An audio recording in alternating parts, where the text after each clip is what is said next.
সহজ ম্যাচটাকে কঠিন করে জয়লাভ করেছে সিলেট টাইটান্স। মূলত শেষ ওভারটাতে নাটকে ভরপুর ছিল। শেষ 2 বলে রান দরকার 7। স্ট্রাইক প্রান্তে রয়েছেন খালেদ আহমেদ। একটা সিঙ্গেল নিয়ে অপর প্রান্তে ক্রিস ওকস তিনি জানিয়ে দিয়েছেন খালেদকে, খালেদ তুমি স্টপ থাকো, যা করার আমিই করছি। সেই কাজটা তিনি ক্রিস ওকস করছিলেনও বটে। শেষ মোমেন্টামে 1 বলে রান দরকার 6। বোলিংয়ে আছেন পাকিস্তানের ফাহিম আশরাফ, নির্ভরযোগ্য বলার।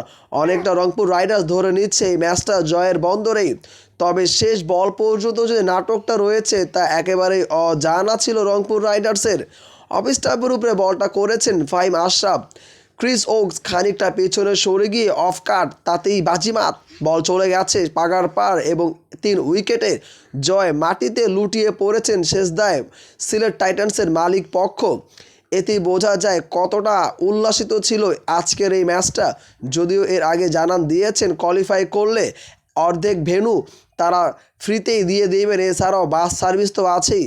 তবে রংপুর রাইডার্সের জন্য সত্যিই দুঃখ প্রকাশ হচ্ছে। রংপুরের দলের মালিকরাও তারাও কিন্তু কান্নায় ভেঙে পড়েছে। ক্রিকেট এমনই, একটা দল হাসবে তো অপর দল কান্না করবে। আজকের ম্যাচে তা বোঝা গেছে। দর্শক সমাগমটাও ছিল চোখে লাগার মতো। তবে রংপুর রাইডার্স প্রাণপণে চেষ্টা করেছে। অল্প এই পুঁজি নিয়ে যে এই পর্যন্ত আসতে পেরেছে তা সত্যিই প্রশংসাযোগ্য। রংপুর রাইডার্সের বলাররা ছিল সত্যি অসাধারণ। তবে খানিকটা রানে না থাকায় রংপুরের আজকের এই ম্যাচটা হারতে হয়েছে।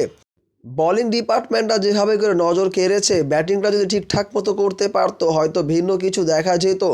তবে সত্যিই প্রশংসা যোগাচ্ছে ক্রিস ওকস। তার এই ছক্কাটাই ম্যাচের মোমেন্টামটা ঘুরিয়ে দিয়েছে।